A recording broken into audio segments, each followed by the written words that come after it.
Currently in the Islamic State, we have been experiencing major acts of terrorism to our own people. We need to devise a plan in order to put an end to this unneeded cruelty and to bring our people safely back home. Our president, a Republican, cautious conservative, we hope, would more than likely consider this plan and take this plan into consideration, or at least the main ideas to help our country as a whole and the people. We believe that we should slowly begin to cut off ties with the Islamic State as a whole so that no one will be able to go there and experience these horrifying acts of violence. If this doesn't work, we should go to war as an extreme step if the people won't stop. We should begin to have a defensive strategy as well as an offensive strategy. We have no idea how far these people are willing to take this, they've already beheaded journalists and stuff, so that's not good. We need to be able to prevent future attacks as in the future, because that's the future, yeah, okay. And yeah, okay.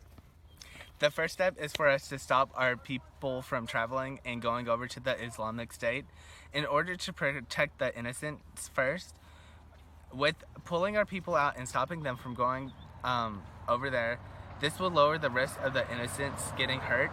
After the people are killed and they're pulled out, we will then cut off all communications and trades with the Islamics.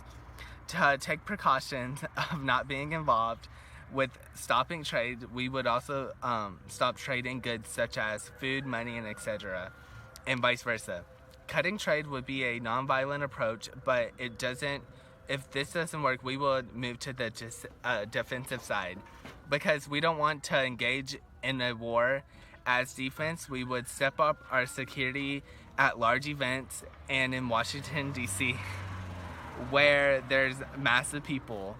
We would also watch incoming and outgoing travel with our country, and our last resort is a offensive method, and that would be, if they don't stop killing our people, we will drop 2 bombs on them, and we would be using fear as a tactic, and if all else fails, we're gonna go to war.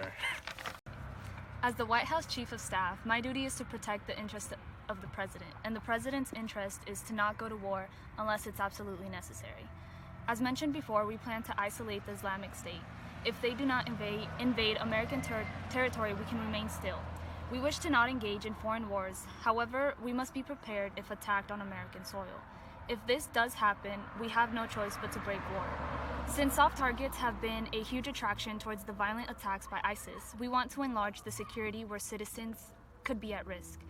If we can at least create a minimal security for the places where citizens are more vulnerable, we can increase their safety.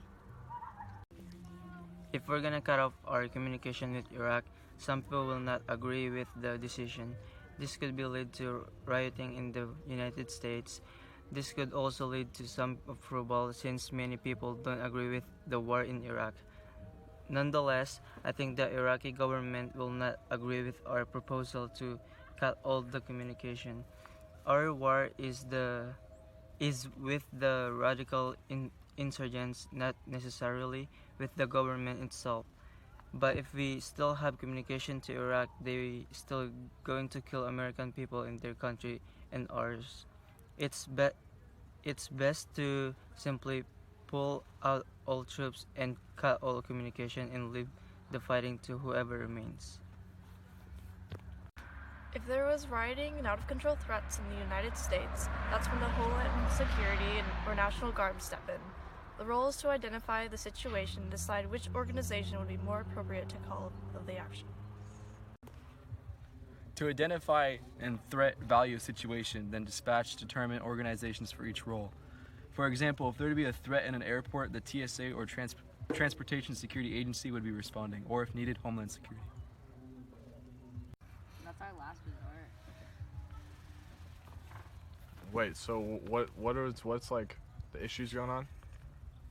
People, like the American people that are over there, are like getting killed for no reason. So we want to stop that, I guess. So our agreement is that we pull our troops out of ISIS land and we bomb them.